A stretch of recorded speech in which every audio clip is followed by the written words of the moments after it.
Today, I'm just wanting to talk to you guys a little bit about motivation and how that affects your learning process and how it affects what I call grit to stick with things.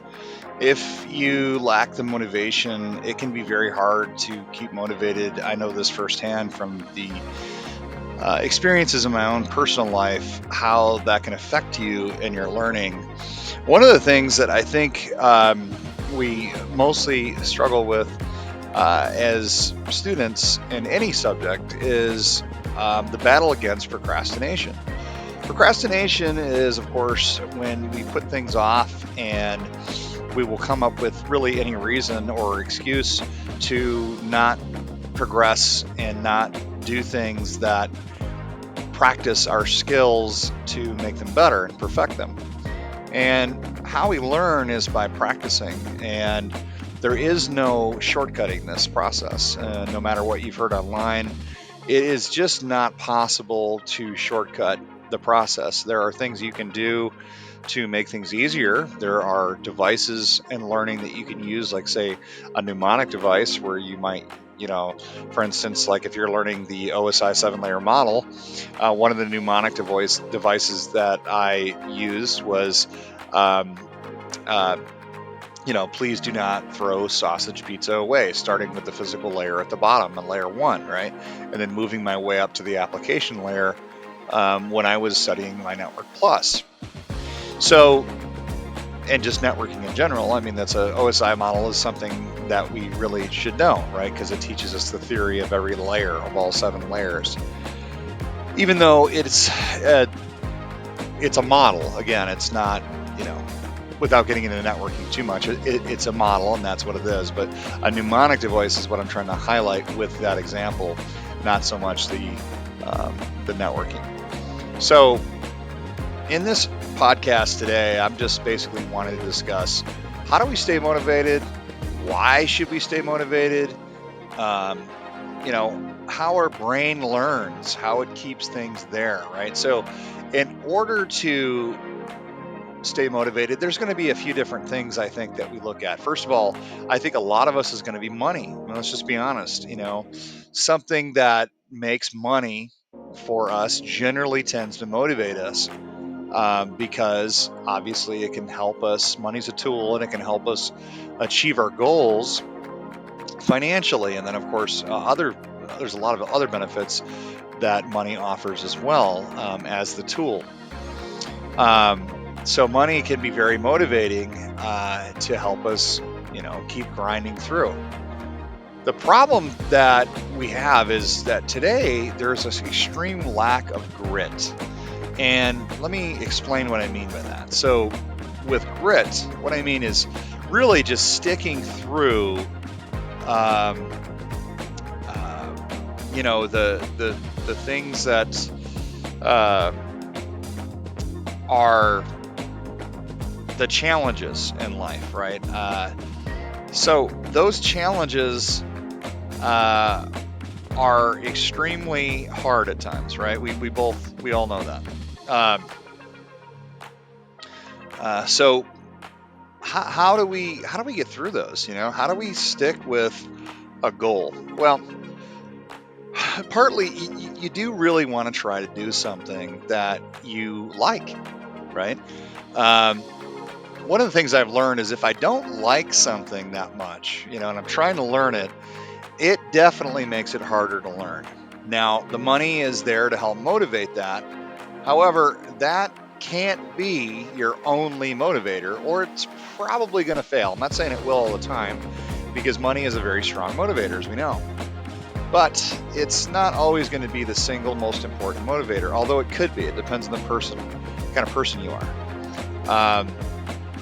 I would say that money is probably one of I don't know if it's the single most greatest motivator for most people, but I would say it's probably in the top 3.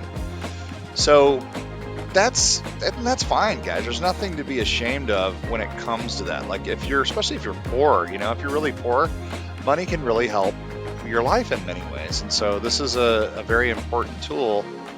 And I think that we really need to focus on the money as part of that. if that's one of the motivators. However, the second thing I would think that we probably should look at with our motivation, as far as the key contributors to that, is, again, do we find it interesting? I mean, this is a huge thing. If you're not interested, it is going to be hard to stay motivated. However, uh, uh, you're gonna have a hard time. Um, I don't know, doing it even if you're interested without money. So you can see how that interacts with each other, right? So if you're one of those guys, or people in general, that is really motivated by money, then you're probably not going to have that much of a problem. But if someone, if you're like myself, that you have to have some sort of interest, and you want to tap into that, and there isn't really a lot of money there, that can kind of fade too. So what I think that most people should focus on is, can you get a hybrid type of thing where the money and the influence, not the influence, the interest is there, right? So those two things are extremely important. So I would try to focus on the interest, and I would try to focus on the money aspect. How much money do you need? And how much interest is there? And can those two things, those two attributes of your learning, are they enough to contribute to getting it in your short-term memory first, and then converting it over to your long-term memory?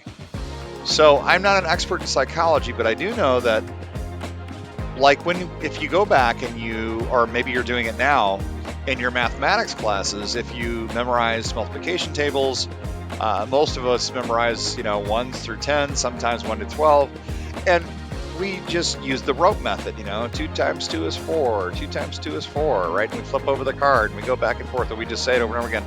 And eventually our mind gets it in the short-term memory. Sometimes even after just a few days, it will start to do it, depending on how good our memory is. And then we're able to recall that. Now, if we stop doing that, what happens is it starts to fade, and then you have to start over. Why? Because you never really got it in your short-term memory enough, and then you never practice it enough to get it in your long-term memory, so it would stay there. Okay?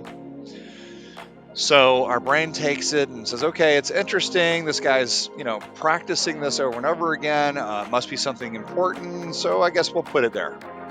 And then, if you stop using it, then it tends to go away. A lot of the time, that's what happens with certifications, is we'll get some of that inner just enough to pass the exam, and we'll pass the exam.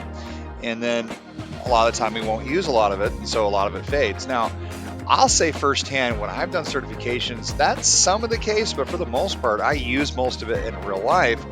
So certification to me is very powerful, because you do use a lot of it in real life. Some of it you won't, but a lot of it, depending on the certification.